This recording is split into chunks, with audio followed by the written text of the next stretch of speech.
Gorossar, sous-préfet Grand Dakar. Donc nous avons présidé ces états généraux qui constituent une directive présidentielle. Donc en vue de faire la situation des secteurs de la culture, de l'artisanat et du tourisme pour enfin en définir des recommandations et identifier les points faibles à améliorer. Des différentes interventions et des présentations, il en est ressorti la nécessité de revaloriser la situation sociale et économique des acteurs de ces trois secteurs-là. Donc la création également, la construction d'infrastructures répondant aux normes, donc l'amélioration de la formation qui est dispensée aux acteurs culturels, mais également à améliorer les conditions de travail des acteurs culturels, de l'artisanat et du tourisme. Déjà cette rencontre leur a permis de s'exprimer sur leur situation actuelle, leur situation sanitaire, leur situation financière, leur situation par rapport aux infrastructures où ils travaillent. Cet atelier a permis de vulgariser les différents secteurs et de nommer leurs mots. Différentes recommandations qui en sont sorties seront vraiment mentionnées, transmises d'abord aux commissions qui sont mises en place à cet effet et permettront de servir de plaidoirie vraiment à la rencontre qui sera présidée par Monsieur le Président de la République. Ngir ñu càmbaraat lépp luy secteur culture, artisanat ak tourisme gën a génne seen ay potentiel, gis seen ay jafe-jafe, gën a jooyanti loo xam ne dafa jubadi wala dafa jubul ngir ñetti secteur yooyu yëpp gën a nekk ci anam bu mucc ayib, gën a liggéey, gën a gis seen ay activité mu jëm ci kanam. Ci waxtaan bi ñoom ñëpp acteurs yi nga xam ne ñoo fi teew ñëw nañu en masse, ku ci nekk jël nga parole expliquer nga sa ay difficultés yi nga xam ne sa secteur daf koy rencontrer te jéem nga indi ay recommandations yoo xam ne buñ ko jëlee en charge, surtout ci wàllum prise en charge sanitaire, wàllum ay bërëb yoo xam ne artistes yi war nañ fa mën a dajaloo di fa def seen ay prestations, yokk seen ay moyens, gën a baaxal formation bi. Yaakaar naa ni ñetti secteur yooyu noonu dinañ nekk ci conditions yu mucc ayib. Dafa am benn document bu am solo boo xam ne région bu nekk da nga koy tënk, buñ ko tënkee dañ koy jébbal commission yi nga xam ne ñoom ñooy waajal ndaje bu mag bi nga xam ne président de la République moo koy présider.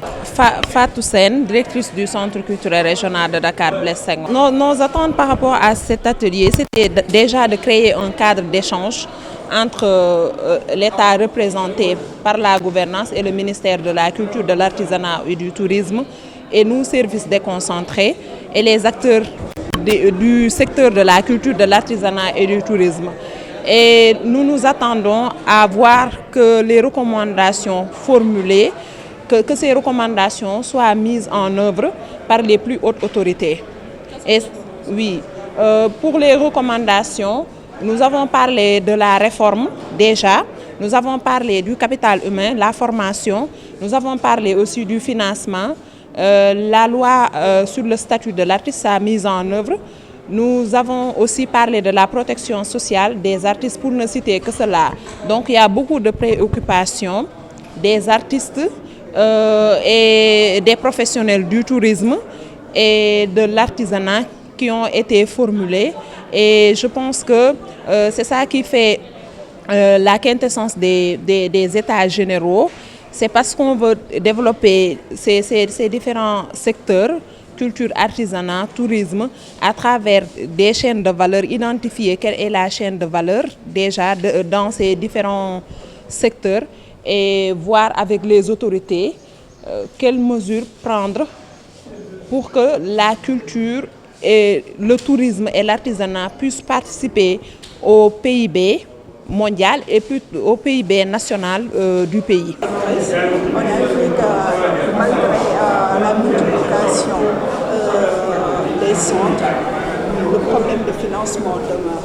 Pour vous permettre de mener à bien votre mission aujourd'hui, quel est l'appel que vous lancez face au tout? Voilà, les centres culturels, on les retrouve dans les 14 régions du Sénégal. Mais comme je l'ai dit ce matin, on ne peut pas avoir de contenant sans contenu. Et quand je parle de contenu, c'est les activités qui font qui constituent la quintessence de l'existence même du centre. Et ces activités ont un coût. Et je pense que c'est le moment de revoir à la hausse les budgets des centres culturels régionaux, mais aussi de moderniser les centres culturels régionaux pour qu'ils puissent répondre aux normes internationales. Donc c'est le message que je lance, et aussi peut-être les acteurs dans les différentes créations qu'ils ont, parce que c'est eux qui font l'activité autour de la culture. On ne peut pas parler d'animateurs culturels et de centres culturels sans acteurs culturels.